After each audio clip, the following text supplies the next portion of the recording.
Hello, everybody. My name is Tony Heil with ALS United Mid-Atlantic, and this is our Goals podcast, where we talk about different perspectives on ALS and how it impacts our ALS community. We've talked with people who are nurses, board members, people living with ALS, caregivers, and more, all to talk about the different aspects of ALS and how it could impact you and people you care about. Today, I am pleased to be joined by my guest, Dr. Diane Reibel. She helps people with ALS and others at the Jefferson Weinberg Center in Philadelphia, and we're going to be talking about an important topic, mindfulness. So, Diane, thank you so much for talking today, Dr. Reibel. Well, thank you for having me, and it's a pleasure to be here. And as I start here, just a little bit of a background. How long have you been a doctor and helping people with various things in our area? Well, I have been teaching mindfulness at Jefferson, and it's the Center for Mindfulness, the Myrna Burn Center for Mindfulness at Jefferson, for 30 years now, and teaching people with stress, with pain, with illness, as well as people who just feel like they want to learn how to be more present in their lives. And so what does mindfulness mean? Because it sounds nice, but I think for most people when they hear that the first time, it seems a little bit vague exactly what that means to them. So mindfulness is about being present in the moment. It's about present moment awareness. Really simply put, it's about being here now, which is the moment that we have, which is now. And it's also with attitudes of openness to experience, with curiosity, with kindness. And it allows us to be fully alive in the moment that we have. And in general, it's an innate ability we all have to be fully present. And we know that because there's times where we really are fully present, whether it's listening to great music we love or seeing something beautiful in nature or being with a loved one and being really open. But we also probably know that there's many moments that we're not present. And that's because the mind wanders very naturally into the past and into the future, oftentimes with worry. And that's under the best of situations, and it gets even more difficult. You know, the mind really wanders into the future when we're stressed or when we have illness. So mindfulness is, and especially mindfulness practices, help us to bring the mind more and more into the now, into the moment. And so you've been working on this for 30 years now. First of all, what made you driven towards mindfulness? Was there anything that you saw that was of interest for you 30 years ago? Was it something in the research or that was available that made you think this could be something useful? Well, I will say longer than 30 years ago. I became incredibly interested in it because I was dealing with illness. And the medical profession offered me a lot of things. However, I still was dealing with physical pain, emotional pain, the uncertainty that illness brings.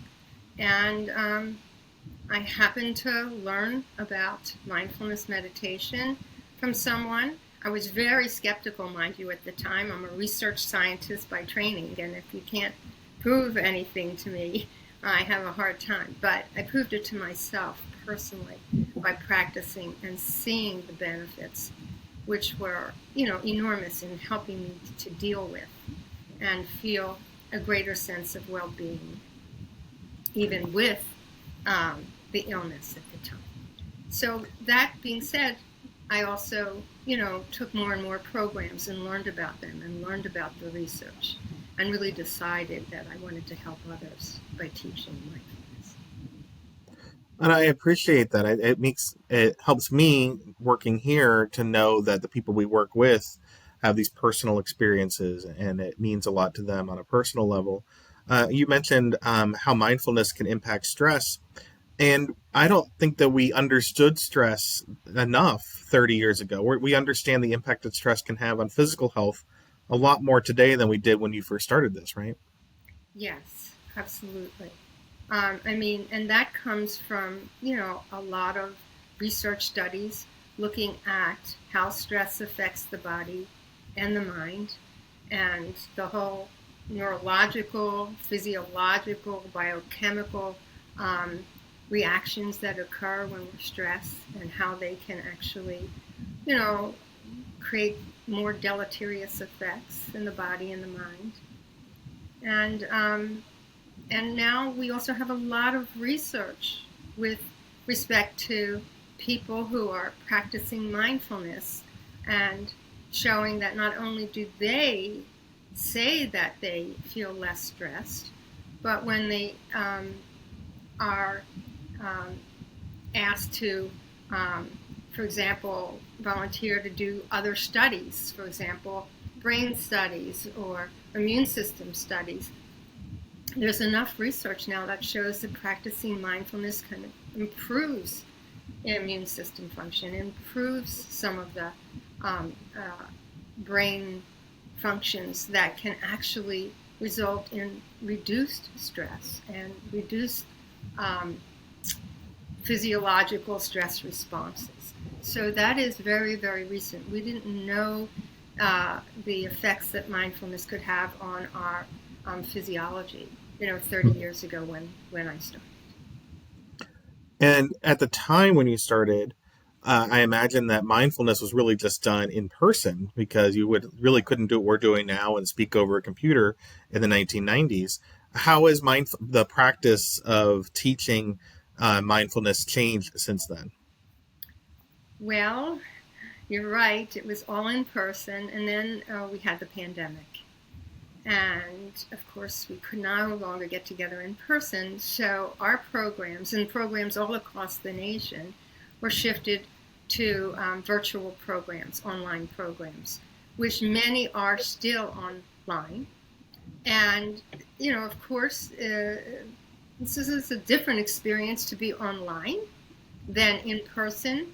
And at the same time, I will tell you, people still online say very much the same thing as far as benefits that they get from the in-person program, because we really focus on doing the mindfulness practices. That's the major focus, learning the skill of bringing your attention back to the moment again and again. And we ask them to practice outside of class. So they're given recordings so they can listen outside of class. So that would be happening whether you're in person or not. And also, and this was something that we were surprised and very pleasantly surprised with, and that is people who are online in the groups still, more often than anything, say they feel connected to the other people. Mm-hmm. So that group support is still there online. So, what are some of those practices? You don't have to do all of them, but what does that mean to be teaching mindfulness practices? So, all of the mindfulness practices are designed to support one to bring their attention into the present moment and to keep training the attention so that it doesn't just go off into thoughts about the past and worries about the future, which can really heighten our stress under the best situations, but again, even more so when we're dealing with illness. So, for example, it could be as simple as paying attention to something beautiful in nature. And every time the mind wanders, you just bring it back to the flower, the shell, whatever it is that you're looking at, and learning how to do that. Other practices where we bring the attention inward, sensing the body and sensations, which might be pleasant or unpleasant, and learning how to open and to not push anything away. Because resistance creates a lot more tension and stress. So we kind of learn how to open to the sensations. There's also practices to cultivate self-compassion, specific practices, which is incredibly important when we're going through stressful, challenging times. Often it's the last thing that happens. We're like so busy, in our minds, worrying and blaming and self-criticizing, and we bring in self-compassion, which is really, kind of a healing balm for many people.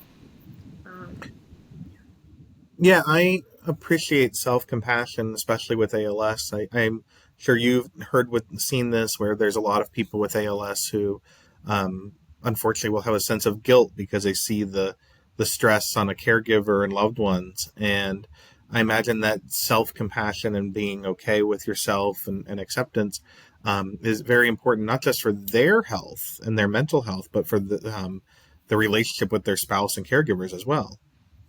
Absolutely.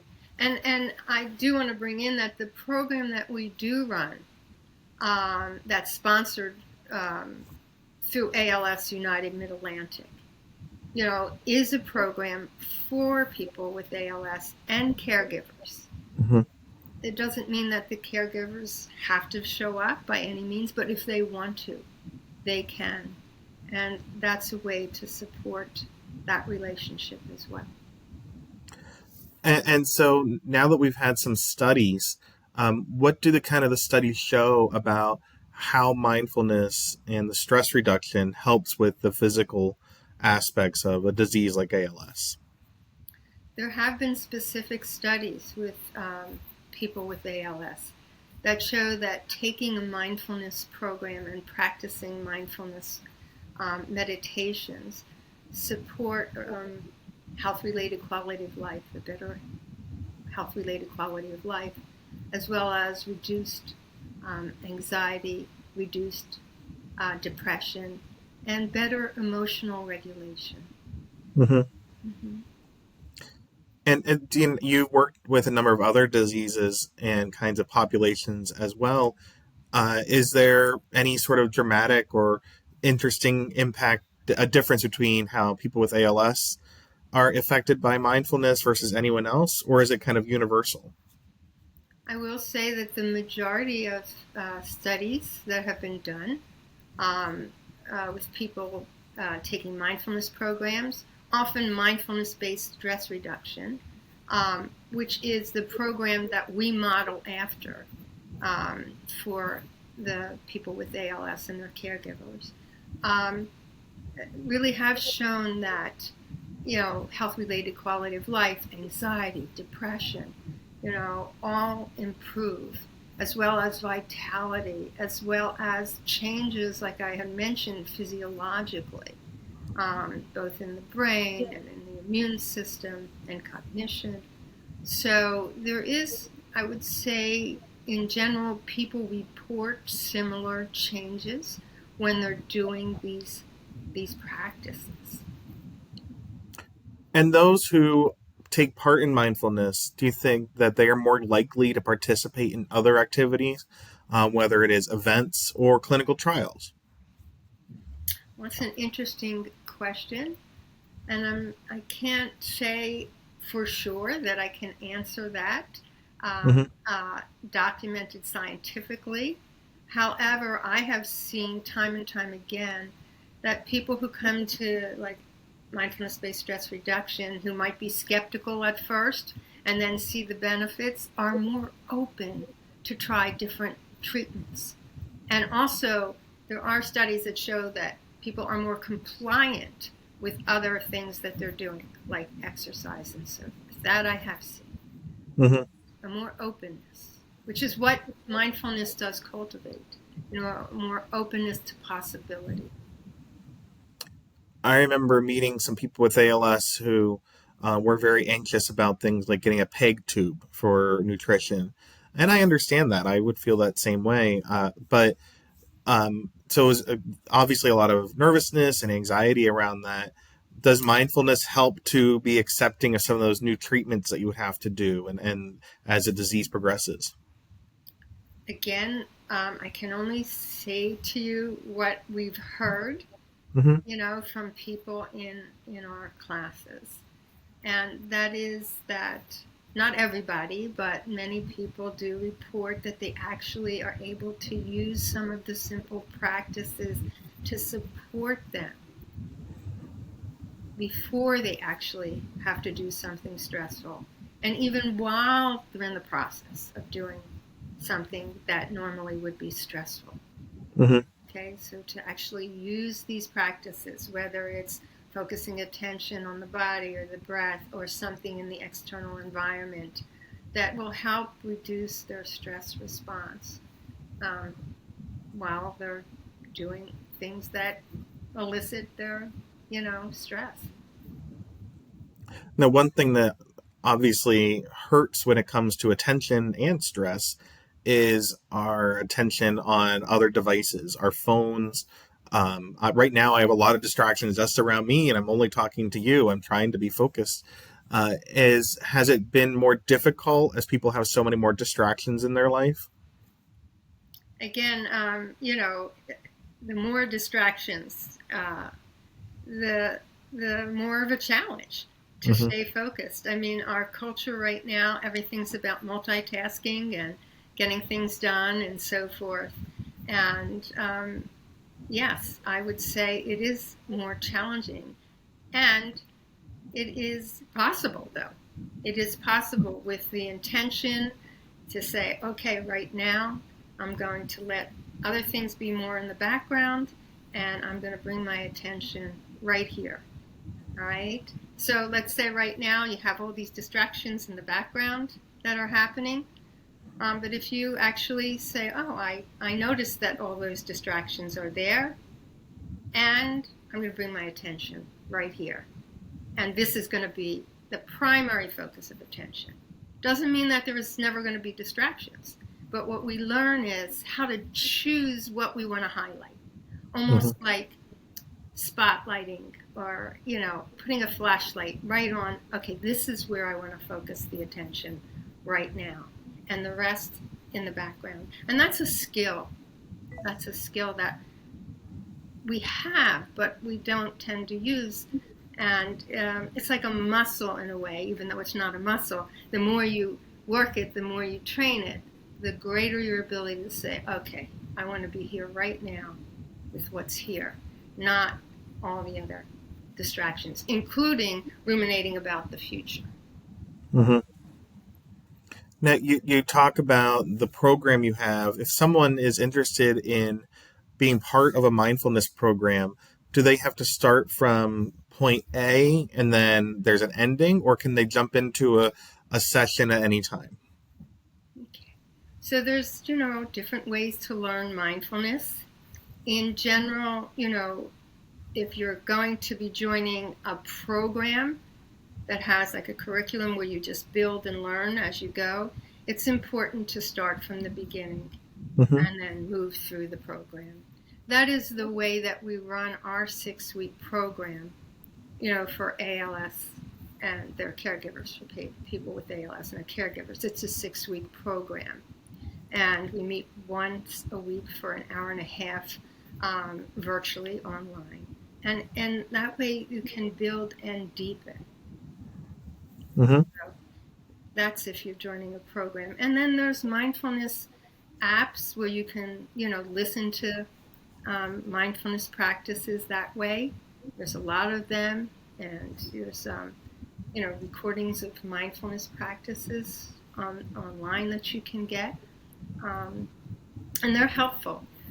From my perspective, I really think that being in a group together and being supported by others and having a teacher guiding you who can answer questions, I think is really, helpful. I would imagine so. I imagine that builds trust with the teacher and with the others in the group to do that. As you said, it's a few weeks. It's a 10-week program. Does the Not six mindfulness weeks, end? 6 weeks. I'm sorry, it's less than that. That's okay. Uh, Now, at the end of that, is the mindfulness done? Or you don't just stop practicing mindfulness at the end of a program, right? Well, that's the hope that Mm-hmm. you will continue. And there's ways that we support people to continue. Mm-hmm. First off, we, keep our recordings of guided meditations up that we make during the class and send out so that they can practice in between classes. They're always available for people to continue to listen to. Then we also have weekly guided meditation sessions that anybody can join. People who take our other classes and people who have taken our class, through your organization, they can always tap into, meditation live sessions that we're doing. And then we're available, and we let people know that we're available if they want to contact us in any way, would like any suggestions on other programs or readings or recordings. So we do our best to try and support people. Now, I imagine after someone is done with the whole program, I'm sorry, I imagine after someone's done with the whole program with you, they may feel great for a few weeks and then the disease progresses, or there's things in the news or in their personal life that cause additional stress. Uh, would you recommend that they reach out to their nurse or social worker and say, not that they're relapsing, not like that kind of thing, but I was feeling so good with my stress levels before going through that program. Do they come back and say, hey, now these other stresses are happening, how can I get help? Oh, I would absolutely say that's important. Mm-hmm. And, Gail Houseman is there for them. The people who come to the, program through Jefferson, the mindfulness program, Gail is available, and I know that social workers are available. And, we as teachers are available as well. Important. And so if someone was going through your program and then like a year later, maybe they had a fall, or just the regular news was difficult for them, or something happened in their personal life. How would they come back to you? Like, how would you help them in that respect, and bring it back to mindfulness? Right. Well, again, first they have to reach out. And Mm-hmm. once they reach out, we find out what exactly they think they need. Mm-hmm. Right? I'm going to be honest with you. I have, at times, years later, have people call up, not specifically this group, but after 30 years of teaching mindfulness-based stress reduction. And, I have to go into surgery and I'm really nervous. And, set up a time and guide them through a meditation, before surgery. Mm-hmm. And, it doesn't happen a lot, but when it happens, we do our best to be there. And my, thought is, you have a great team with Gail, Gail Houseman and Mm-hmm. the other social workers that, if people reach out, that's the first step. You need to say, yeah, I need some help. I'm I'm sure that's very personally rewarding to you, having worked in this, to know that people are benefiting from it and can come back to you when they feel other stresses later. You've been working at this for so many years now. I'm sure that that does bring some gratification, knowing that you can help them with that kind of stress. It is an incredibly rewarding um, position to be in. Mm-hmm. And I say it all the time, and we have other mindfulness teachers, and we're constantly saying that we feel incredibly fortunate to be doing what we're doing. And I want to stress again that you talked about the support for caregivers. They're in the same group often. What is the benefit, you think, to an ALS caregiver going through mindfulness training and exercises? Well, I think to some extent it's quite the same in the ability to learn how to um, manage the stresses of caregiving, which are enormous. When we know this, it's enormous. And, the ability to get the help that you need to support yourself, to have self-compassion for the position that you're in, and also compassion for who you're caring for. So there's a multiplicity of layers where this is supportive. And by the way, there are studies, research studies that suggest that, mindfulness really does support caregivers, not only in the things I just said, but even some of the physiological changes and benefits. Yeah, I know. I don't know if you know, but my grandfather had ALS, and it created a lot of emotional and physical stress for my grandmother. And I am 100% sure, having learned from you and from Gail Houseman, that if she had had some sort of mindfulness assistance back then, it would have helped her stress, because her health deteriorated a lot, both then and when he passed away. And I imagine that that helps with their physical health when they have that kind of mindfulness training. Yes, yes. So when it all comes back to this, you've seen a lot of studies. This does remind me, though, I feel like in the last few years, we have more of an appreciation for caregivers and about what they're going through and the respect and the mental health for them. Has that changed to you as well? Like when you first started, maybe people did not give the same comfort and care to caregivers as hopefully they do today. Yes, definitely. Thank goodness. Yes, moving Hmm. in the right direction. At least some things are, right? Uh, I appreciate that. Now, as we finish here, if people are intimidated by mindfulness, or maybe feel like, well, that's not the same as a drug trial or something like that, what would be some of your comments to someone who is new to this about why they should open up to it? Well, I would say that whatever it is that, you know, whatever it is that's happening, learning how to be more open to it, more accepting of yourself, to be kinder, more compassionate. All of these things are incredibly valuable, no matter what is happening, no matter what's happening. Hmm. And in that way, I would just suggest, giving it a go. If it's not right for you, well, it won't be right for you. But you don't know until you actually, try. So I would just invite them to try to see if any of the practices are helpful, if a program could support them. Yeah, that's my pitch. I imagine that in your years of doing this through the different groups, you've seen a number of breakthroughs from people who um, maybe their whole outlook changed from week to week, and their stress or something changed in them.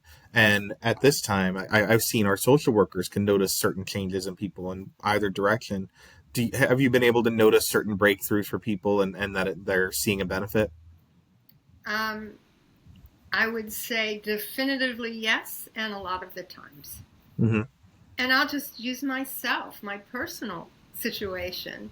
I was an enormous skeptic when I started this. I was like, this isn't scientific, because at the time it wasn't, when I, was saying, oh, I have to do something because I have pain and this and that. And I was like, well, what the heck? It was one of these, oh, what the heck? And I saw how much I benefited, what a greater sense of well-being that I had. I had such a breakthrough that, I'll be honest with you, I changed my whole career. Went Mm-hmm. from a research scientist to saying, boy, I want to teach mindfulness because I want to help other people. So, we invite skeptics. We'll say that in our classes. You can be skeptical, that's fine. Now have the direct experience and see for yourself. And some people will say, it's not for me, but more often than not, if they show up already and start doing the practices, they see the benefits. Well, I really appreciate that. And I know when I put this up, I'm going to link to some articles about it and some information. And the best way, I think, for people who are interested, because we provide mindfulness education and support throughout our territory, is that they should reach out to their social worker or their nurse, Gail Houseman, or other nurse, and say they're interested, and then they'll connect with you. So is that the best thing you would That's recommend if someone's it. interested? Thank you. Yes, to contact Gail Hausman. She's the person who came to me, over 4 years ago and said, we want to do this. And she's the one who, helps participants get into this 6-week program. And I will say, she's incredible for what she does. We have a deep appreciation because without Gail, the program would have never happened. And I think she wanted me to make sure that people know it is a 6-week online program and that it is sponsored through ALS United Mid-Atlantic, and it is free because of the sponsorship. So. Well, we really appreciate that. And I know Gail has been such an important person for our organization for over 20 years. And she's important for my life. And I think for everyone's life here, I know that I can always ask Gail a question and she will either tell me the right answer or she will admit she doesn't know, which is an important skill to have, and tell us where to go. And so she's been a huge resource to countless people with ALS. So if you're interested in mindfulness and you are in our area, or even if you're not, because if you're listening to this from some other place, Gail can at least direct you to some of the right people. And her email is gail, Gail, at alsmidatlantic.org. And you can find more information about this program and other programs that we provide all at alsmidatlantic.org. Dr. Reibel, thank you so much. I look forward to learning more about what you're doing and seeing some more successes from you for our patients and caregivers through this important 6-week program. Thank you for having me. Take good care. You too. Take good mental health care as well.